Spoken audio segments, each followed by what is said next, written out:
మన ప్రభు అయిన యేసుక్రీస్తు శక్తి కలిగిన పరిశుద్ధమైన నామంలో ఈ టీవీ ముందు కూర్చొని శ్రద్ధగా వాక్యం వింటున్న ప్రియ దేవుని బిడ్డలందరికీ నా హృదయపూర్వకమైన వందనాలు. దేవునికి స్తోత్రాలు. పరిశుద్ధ గ్రంథముల నుండి దేవుని వాక్యాన్ని కొద్ది నిమిషాలు చదువుకొని ధ్యానం చేసుకుందాం. లూకా సువార్త 16వ అధ్యాయము 19వ వాక్యాన్ని నేను చదువుతున్నాను, గమనించండి. ధనవంతుడు ఒకడుండెను. అతడు ఊదారంగు బట్టలను సన్నపు నార వస్త్రములను ధరించుకొని ప్రతిదినము బహుగా సుఖపడుచుండువాడు. 20వ వాక్యాన్ని కూడా గమనించుదాం. లాజరు అని ఒక దరిద్రుడుండెను. వాడు కురుపులతో నిండిన వాడై ధనవంతుని ఇంటి వాకిట పడి ఉండి అతని బల్ల మీద నుండి పడు రొట్టె ముక్కలతో ఆకలి తీర్చుకొన గోరెను. చదవబడినటువంటి వాక్య భాగాన్ని గమనించినట్లయితే యేసు ప్రభువారు శరీరధారిగా ఉన్న రోజుల్లో కొన్ని ఉపమానాలు, పెరబుల్స్ చెప్పినట్లుగా మనం గమనిస్తూ ఉన్నాం. ఈ ఉపమానము నిజంగా జరిగిన ఉపమానమే చెప్పాడు అని కొందరు పండితుల అభిప్రాయం. కొన్ని ఎగ్జాంపుల్స్ తీసుకున్నాడు, మరికొన్ని నిజంగా జరిగిన వాటిని తీసుకున్నాడు. ఆయన సృష్టికర్త అయిన దేవుడు కనుక, పరమబోధకుడు కనుక ఏ రీతిగా మాట్లాడగలడు. ఆయన పరమజ్ఞాని కనుక ఆయన చక్కగా ఈ విషయాలు తెలియజేస్తున్నాడు. ఏం తెలియజేస్తున్నాడు? ధనవంతుడు ఒకడు ఉన్నాడు అని యేసు ప్రభువారు తెలియజేస్తున్నాడు. వెంటనే అతని గురించి ఇంట్రడక్షన్ ఏం చెప్తున్నాడంటే, అతడు ఊదారంగు బట్టలు సన్నపు నార వస్త్రములు ధరించుకొని ప్రతిదినము బహుగా సుఖపడుచుండువాడు అని యేసు ప్రభు తెలియజేస్తూ ఉన్నాడు. నెక్స్ట్ వాక్యాన్ని గమనిద్దాం. లాజరు అని ఒక దరిద్రుడుండెను. వాడు కురుపులతో నిండిన వాడై ధనవంతుని ఇంటి వాకిట పడి ఉండి అతని బల్ల మీద నుండి పడు రొట్టె ముక్కలతో ఆకలి తీర్చుకొన గోరెను. యేసు ప్రభువారు ఇక్కడ ఇద్దరు వ్యక్తులను పరిచయం చేస్తున్నాడు మనకి. ఒకడు రిచ్ పర్సన్, మరొక వ్యక్తి పూర్. అంటే అర్థం ఏమిటో తెలుసా? ఈ లోకంలో సంపద, పేదరికం ఈ రెండు సహజీవనంలో ఉంటున్నాయని యేసు ప్రభువారు జ్ఞాపకం చేస్తూ ఉన్నాడు. అంటే భూమి ఆకాశములు ఉన్నంత వరకు పేదరికం మరియు సంపద ఈ రెండు జతగా ఉంటున్నాయి అని యేసు ప్రభువారు ఇక్కడ తెలియజేస్తూ ఉన్నాడు. అంటే పేదరికం ఒకవైపు ఉంటూనే ఉంది, ధనికత్వం మరొక వైపు ఉంటుంది. ఒకవైపు సంపదలు, మరొక వైపు దారిద్ర్యం. ఈ రెండు సగటు మనిషి జీవితంలో కనపడుతూ ఉన్నట్లుగా యేసు ప్రభువారు మనకు తెలియజేస్తున్నాడు. ఈ టీవీ ముందు కూర్చొని వాక్యం వింటున్న ప్రియ సహోదరి, సహోదరుడా, ఒకవేళ నీవు పేదవాడవై నిరుత్సాహంలో ఉన్నావేమో, అయితే నీ కొరకే ఈ వాక్యం చెప్తున్నాడు యేసు ప్రభు. సేవకుని నోటి మాటలుగా నీ యొద్దకు వస్తున్నాయి.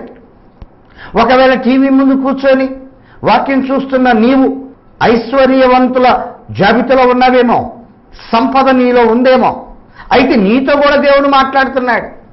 ఈ రెండు క్యారెక్టర్స్ కలిగిన నేచర్స్ యేసు ప్రభువారు వివరిస్తూ ఉన్నారు. పరిశుద్ధ గ్రంథంలో మనం గమనించినట్లయితే ప్రసంగి గ్రంథంలో ఒక వాక్యం మనకు హెచ్చరిక చేస్తూ ఉంది. ఏమిటో తెలుసా?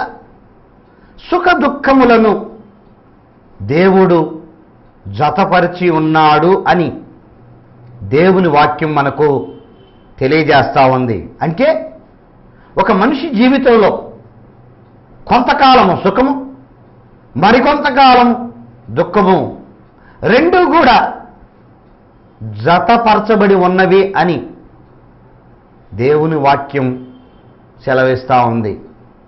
ఒకవేళ ఈ సమయంలో ఈ వాక్యం వింటున్న ప్రియ దేవుని బిడ్డ, నాకు ఏమీ లేదండి, నేను ఎంతో దీనస్థితిలో ఉన్నాను, నాకు ఒకవైపు అనారోగ్యం, మరొక వైపు అప్పులు, రకరకాల సమస్యలతో నేను బాధపడుచున్నానని ఒకవేళ దిగులుతో ఉన్నావేమో, మరొక వైపు నన్ను ఆదరించేవాడు ఎవరున్నాడు అని ఒకవేళ విసిగి వేజారిపోతున్నావేమో, అయితే నీతోనే దేవుడు ఈ మాటలు సెలవిస్తున్నాడు. ఇవన్నీ వండక మానవు. ఎందుకని? దేవుడే వీటన్నిటినీ ఈ లోకంలో నడిపిస్తున్నాడు. ఆయనకి ఇష్టమైందండి, అందుకనే ఆయన వీటికి అనుమతి ఇచ్చినట్లుగా మనం చూస్తూ ఉన్నాం. అందుకే ఒక మాటను మీకు జ్ఞాపకం చేయాలని ఆశపడుతున్నాను. ప్రసంగి గ్రంథం 7వ అధ్యాయం 13, 14 వాక్యాలను ఒకసారి గమనిద్దాం. సుఖదినమందు సుఖముగా ఉండుము, ఆపద్దినమందు యోచించుము, దేవుని క్రియలను ధ్యానించుము, ఆయన వంకరగా చేసిన దాన్ని ఎవడు చక్కపరుచును. ఒకవేళ ఈ సమయంలో ప్రియ దేవుని బిడ్డ, దేవుడు నీకు పేదరికాన్ని అనుగ్రహించాడని ఒకవేళ విసిగిపోతున్నావేమో, అనారోగ్యంతో బాధపడుతున్నాను, నా రోగం తగ్గిపోవాలని, ఎంతకాలం వెయిట్ చేయాలని విసిగి వేజారిపోయి చీకు చింతలు, దిగులు, వేదంతో బాధపడుతున్నావేమో, అయితే నీకోసమే దేవుడు అంటున్నాడు. ఏమంటున్నాడు? సుఖదినమందు సుఖంగా ఉండు, ఆపద్దినమందు యోచించుము. కృంగిపోక, దేవుని సన్నిధిలో కృంగిపోక,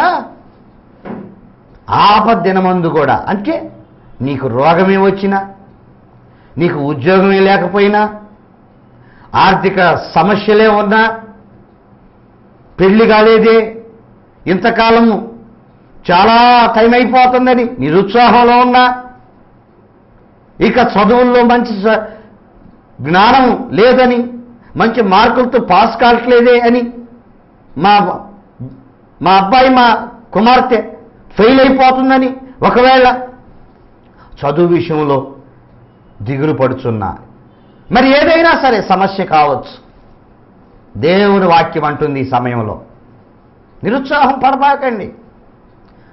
దేవుని వాక్యం ఏమని తెలియజేస్తుందో తెలుసా? శ్రమ దినమున మనం కృంగిన ఎడల చేతగాని వాళ్ళమైపోతామట.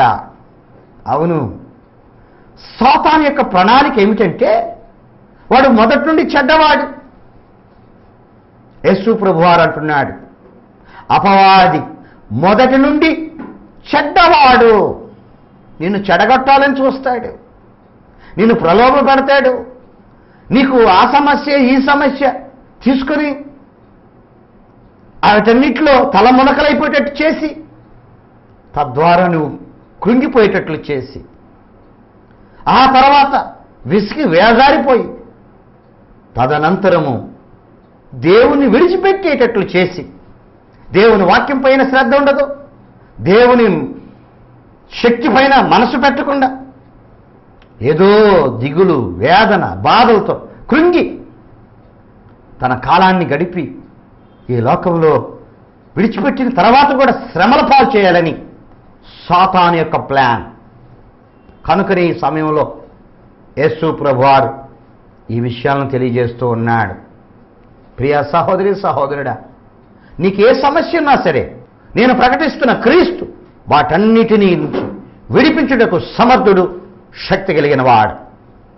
ఆయన మాటలో స్వస్థత ఉందండి, ఆయన మాటలో నెమ్మది ఉంది, ఆయన మాటలో సకల ఐశ్వర్యాలు ఉన్నాయి. అందుకే ఒక చరణాన్ని మీకు గుర్తు చేస్తాను.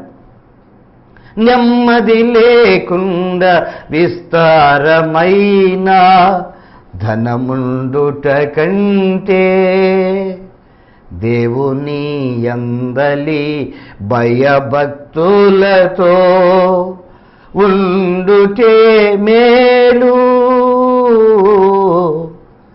ఉండుటే చేయుటే మేలు, మాధుర్యమే నా ప్రభుతో జీవితం, మహిమానందమే మహాచర్యమే, మహిమానందమే మహాచర్యమే, మాధుర్యమే నా ప్రభుతో జీవితం.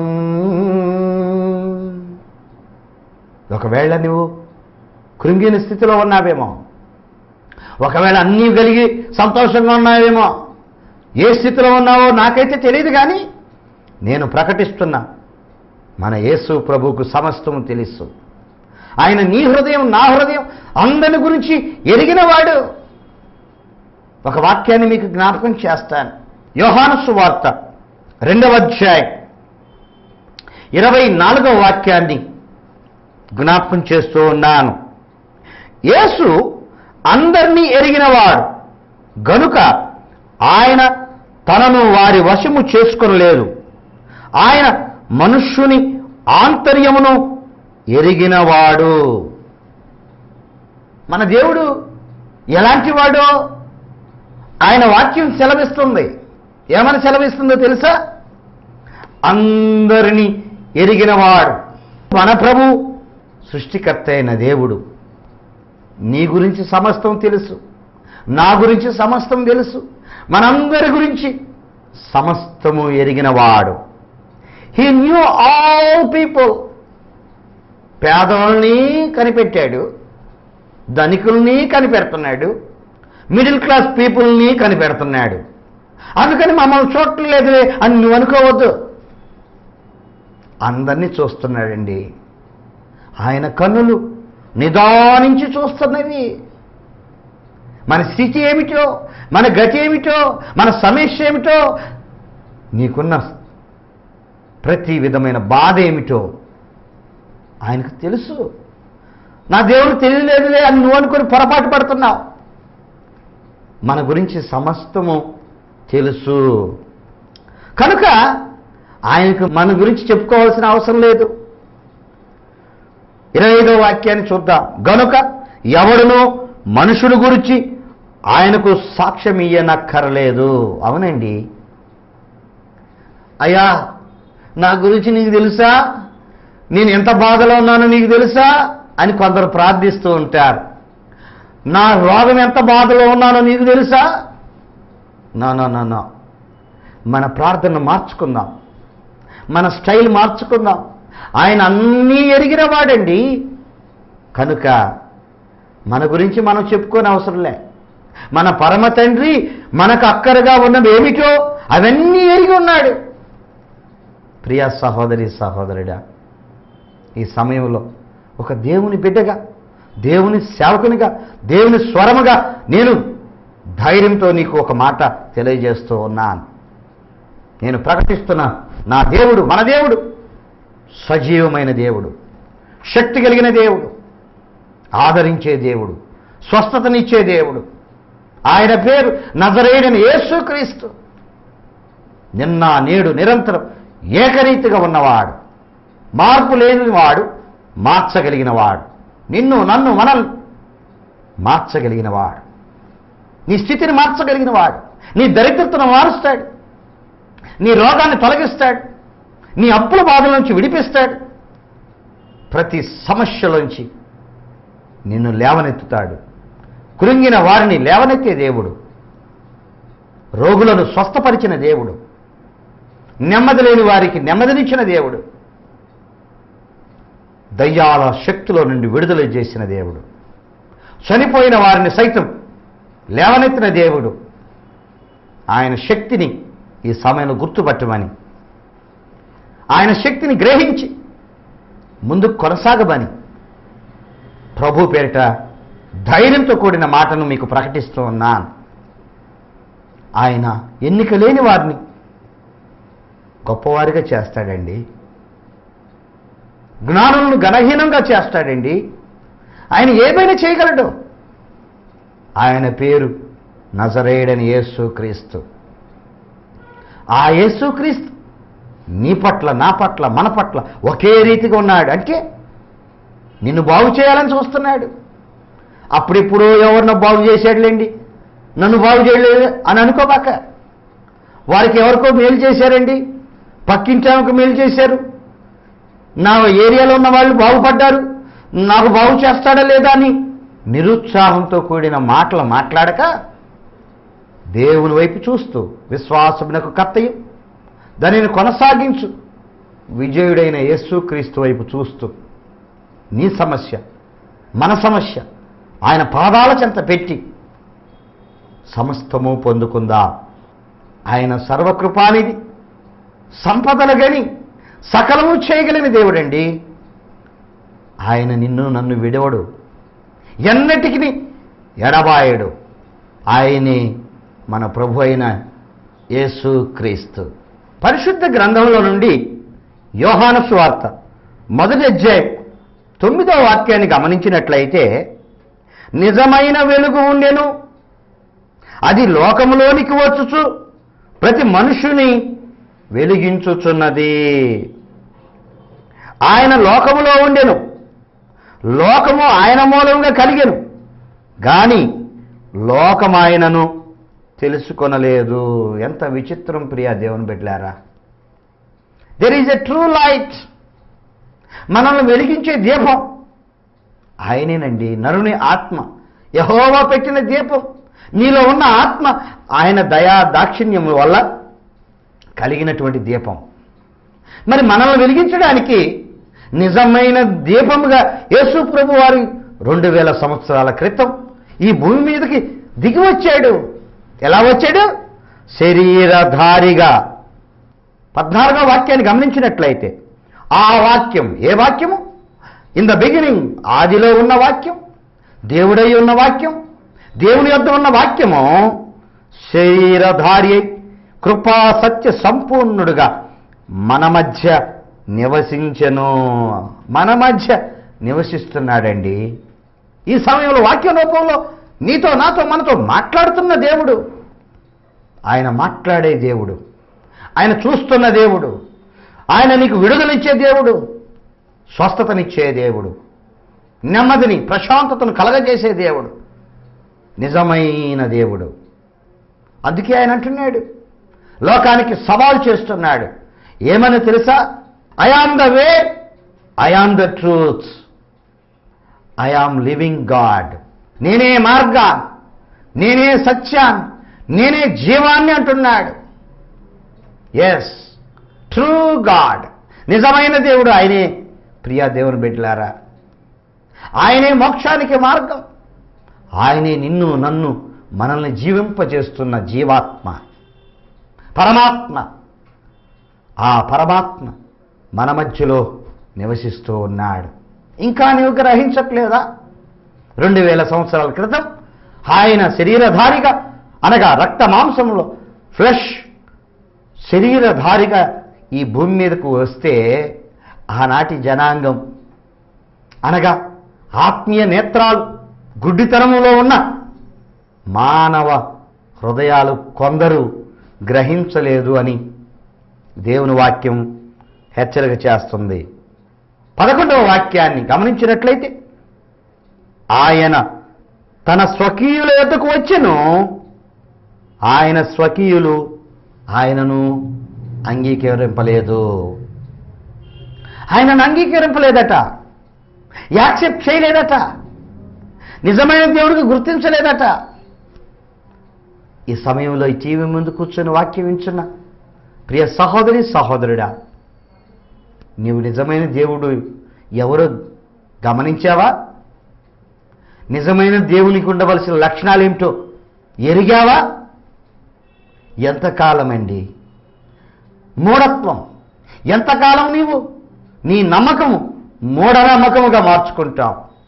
మూఢ అనగా మూర్ఖుని విశ్వాసం అని అర్థం. మూఢనమ్మకం అంటే మూర్ఖుని నమ్మకం అని అర్థం. అంటే నీ నమ్మకం మూర్ఖుని నమ్మకం వలె ఉందా? లేక నీ నమ్మకము నిజాయితీగా, యథార్థంగా ఉందా? ఎన్నిసార్లు చెప్పినా నువ్వు వింటలేదంటే నీ గురించే దేవుని వాక్యం అంటుంది. ఒకవేళ ఈ టీవీ ముందు కూర్చొని దేవుని వాక్యాన్ని నీవు గ్రహించకుండా ప్రవర్తిస్తున్నట్లయితే ఇప్పుడే దేవుని వాక్యం అంటుంది, వింటున్నావు వాక్యాన్ని, మంచిదే, కానీ ఆ విన్న వాక్యాన్ని గ్రహించాలని వాక్యం తెలియజేస్తుంది. దేవుని మాట హెచ్చరిక చేస్తుంది. యాకోబు రాసిన పత్రిక 1వ అధ్యాయం 22వ వాక్యంలో దేవుని మాట ఈ రీతిగా హెచ్చరిక చేస్తుంది, మీరు వినువారు మాత్రమై ఉండి మిమ్మల్ని మీరు మోసపుచ్చుకొనకుండా. ఎంత చక్కని హెచ్చరిక ప్రియ దేవుని బిడ్డలారా. కేవలం వాక్యం వింటూ ఒక భాగమైతే విని మర్చిపోయి ఏం చెప్పారో నాకు తెలియదు అన్నావనుకో, ఎంతసేపు నువ్వు దేవుని సన్నిధిలో కూర్చొని కూడా వ్యర్థమే. వినువారు మాత్రమై ఉండి మిమ్మల్ని మీరు మోసపుచ్చుకొనకుండా వాక్య ప్రకారం ప్రవర్తించువారునై ఉండండి అని దేవుని వాక్యం మనకి హెచ్చరిక, సలహా ఇస్తుంది. అంటే వినటం ఒక దళితే, కానీ ఏం వింటున్నావు? విన్న దాని ప్రకారం నడవగలుగుతున్నావా? ఒకసారి మనల్ని మనం పరిశీలన చేసుకుందాం. నేను చాలామందిని గమనిస్తున్నాను, వాక్యం విన్నామండి, మా చర్చికి వెళ్ళామండి, చక్కగా వాక్యం భలే చెప్పాడు సేవకుడు అని సేవకులకు మార్కులు వేసేవాళ్ళు కూడా ఉన్నారు. మార్కులు వేసే డ్యూటీ కూడా నువ్వే తీసుకున్నావు, మంచిదే, కానీ అసలైన దానిని వదిలిపెట్టి మార్కులు వేయటం ప్రారంభిస్తున్నారు నేటి కాలపు విశ్వాసులు. కానీ దేవుని వాక్యం అంటుంది, సేవకునికి మార్కులు కాదు, మనకు మనమే మార్కులు వేసుకోవాలి. 1 కొరింథీ పత్రికలో దేవుని వాక్యం ఏమంటుంది తెలుసా? మనలను మనము పరిశీలన చేసుకునేలా తీర్పు పొందకపోదుము అంటుంది. మనల్ని మనమే పరిశీలన చేసుకోవాలట. ఎప్పుడైతే అంటే అర్థం ఏంటి? మనల్ని మనమే పరిశీలన చేసుకోవటం అంటే అర్థం ఏంటి? Examine your self. నాకు తెలిసిన ఒక వ్యక్తి ఉన్నాడు. ఈ వ్యక్తి ఎలాంటి వాడే అంటే అందరూ పాస్టర్ల గురించి విమర్శిస్తుంటాడు. ఆయన అట్టున్నాడు, ఈయన ఇట్లా ఉన్నాడు అంటాడే కానీ పొరపాటు చర్చికి వెళ్ళాడు, వెళ్ళి వాక్యం వినడు. ఎందుకు వెళ్ళలేదు అని అడిగా నేను. అదేనండి పాస్టర్లు చెప్పేది చేయి, చేతల్లో చేయరండి, అందుకని నేను వెళ్ళనండి అన్నాడు. అంటే పాస్టర్లకు అనగా సేవకులకు మార్కులు వేస్తున్నాడు, సేవకులలో ఉన్నటువంటి లూప్ హోల్స్ చూస్తున్నాడే కానీ తన జీవితంలో ఉన్న లోపాలని ఎరగట్లే. విచిత్రమైన సంగతి ఏంటి చెప్పనా? ఆ వ్యక్తి నేటికి మారలేదు.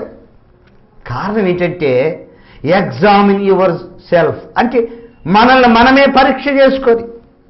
వాక్యం గద్దిస్తుందండి, దేవుని మాట హెచ్చరిస్తుంది. నేను ఎక్కడన్నా కనపడితే ఆ వ్యక్తి నన్ను చూసి భయపడి వెళ్ళిపోతాడు. ఎందుకంటే నేను ఆ మూర్ఖమైన స్వభావం చెప్పిన వ్యక్తి మాటలు విన్నాం. దేవుని మాటలు విని దేవుని మాటలు ప్రకటించి నీ బ్రతుకు సరి చేసుకోమంటే ఇప్పటికీ అతను తన బ్రతుకును సరి చేసుకోలేదు. ఇటువంటి నేచర్ దేవుని వాక్యం ఖండిస్తూ ఉంది. అందుకే ఒక వాక్యం ఏమంటుందో తెలుసా? ఎన్నిసార్లు గద్దించిన లోబడిన వారికి నాశనం హఠాత్తుగా వస్తుంది. అంటే ఏ సమయంలో మరణం వస్తుందో, ఏ సమయంలో రోగం వస్తుందో, ఏ సమయంలో నీకు పనిష్మెంట్ వస్తుందో తెలియదు. కనుక రైట్ నౌ, ఇప్పుడే, ఎప్పుడు గమనించిన సేవకులైన నన్ను చూస్తే భయపడితే మరి ఆయన తీర్పు సమయంలో సర్వలోకాలను పరిపాలిస్తున్నా ఆ సృష్టికర్త వైపు చూడగలవా? ఆయన యొద్ద నిలబడగలవా? అట్టి ధైర్యం నీలో, నాలో, మనలో ఉండాలని ఈ సమయంలో దేవుడి వాక్యం మనల్ని హెచ్చరిక చేస్తూ ఉంది. ఒకవేళ చర్చిలో దైవ సేవకుల ద్వారా వచ్చే వాక్యం నీకు ఒక హెచ్చరికగా ఉంటే స్వీకరించు. మీటింగ్స్లో దైవ సేవకులు చెప్తున్న మాట నిన్ను గద్దిస్తున్నప్పుడు స్వీకరించు. ఆ మాటలను హృదయపూర్వకంగా నీ జీవితంలో చేర్చుకో. అప్పుడు మాత్రమే మనం ఫలిస్తాం. వాక్యమును విని దాని ప్రకారంగా ప్రవర్తించే వాళ్ళని దేవుడు 30 దంతలు 60 దంతలు నూరంతలు అంటే అర్థం ఏంటో తెలుసా? ఒక లాజిక్ పెట్టాడు దేవుడు. ఏమిటో తెలుసా అది?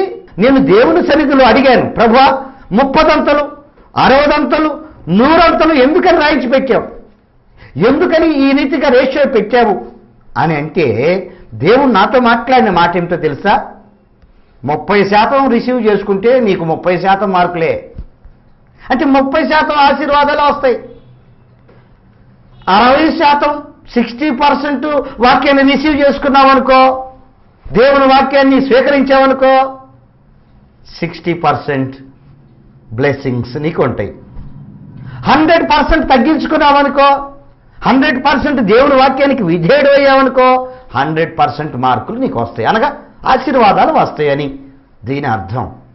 కనుక ప్రియ దేవుని బిడ్డ, నీ కొరకు మన కొరకు దైవ సేవకులు తమ కాలాన్ని, తమ యొక్క ప్రయాస, తమకున్న కలిమిలో నుండి, తమ సంఘ సభ్యులు దాతృత్వంలో నుండి తీసి లక్షలు, వేలు, కోట్ల రూపాయలు ఖర్చు పెట్టి ఈ సువార్త నీ యొద్దకు చేరుస్తుంది. ఎందుకో తెలుసా? నీవు, నేను, మనం ఉన్నతమైన మార్గాల్లో నడవాలని. కనుక ఈ మాటలను స్వీకరించి దేవుని సన్నిధిలో తీర్మానం చేద్దాం. ప్రార్థన.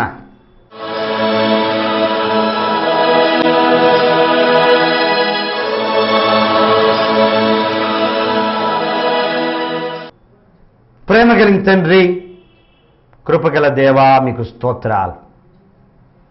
మీరు మా మధ్యలోనికి వచ్చినందుకు స్తోత్ర. మీరు మాట్లాడే దేవుడు, మాతో తోడుగా ఉండి మాలో ఉండే దేవుడు నాయనా. నీ మాటలు శ్రద్ధగా విన్నాం. విని మమ్మల్ని మేము మోసపుచ్చుకొనక విన్న వాక్య ప్రకారంగా ప్రవర్తించి నడుచుకొని జీవించి తద్వారా 100 30 60 100 ఆశీర్వాదం పొందుకునే భాగ్యం మీ బిడ్డలందరికీ దయచేయండి. ఈ టీవీ ముందు కూర్చొని తీర్మానం చేస్తున్నా నీ బిడ్డలను మీరు ప్రేమతో వారి తీర్మానం అంగీకరించి వారి ప్రతి విధమైన వేదన, బాధ, అనారోగ్యం, ప్రతి కష్టము తొలగించుమని, తద్వారా నూతనమైన ఉన్నతమైన ఆశీర్వాదంతో కూడిన జీవితాన్ని వారికి ప్రసాదించుమని నజరేయుడని యేసు క్రీస్తు శక్తి కలిగిన పరిశుద్ధమైన నామములో ప్రార్థించి స్తుతించి వేడుకొంచున్నాము తండ్రి. ఆమేన్, ఆమేన్, ఆమేన్. మా చిరునామా house hold of faith ministries, door number 8-13-86, new Guntur, railway station road, Nehru Nagar, Guntur 522001. Our address house hold of faith ministries, door number 8-13-86, new Guntur, railway station road, Nehru Nagar, Guntur 522001. ప్రార్థన అవసరతలకు 9966744507 మరియు 8143333857.